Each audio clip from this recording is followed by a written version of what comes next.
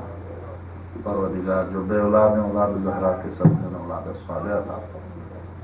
پروردگار جو مسافر انہیں سفر سے سلامتی کے ساتھ اپنے گھروں تک پہنچا دے۔ میرے معبود انہی دنوں کا واسطہ ہے اور اسی قربانی کا واسطہ ہے۔ پروردگار ایک ہی حکومت ہے اور ایک ہی مملکت ہے جہاں پر ہر مسجد سے علی اللہ کی آواز بلند ہوتی ہے۔ پروردگار علی اور اولاد علی پوری تاریخ میں انہیں آگے نہیں بڑھنے دیا۔ پروردگار یہ واسطہ ہے سید الشہداء کا، اس مملکت و حکومت اسلامی کو تزور اور جب قائم دائم رکھ۔ میرے معبود رہبر معظم اور ہمارے تمام مراجع کرام کو صحت و سلامتی عنایت فرما۔ پروردگار تجھے تیرے حجت کا واسطہ ہے، حجت کے ظہور میں تعجیل فرما اور ہمیں ان کے ساتھ دینے والوں میں شمار فرما۔ ربنا آتنا فی الدنیا حسنة وفی الآخرة حسنة وقنا عذاب النار بجاہ محمد وآلہ الأطهار اللهم صل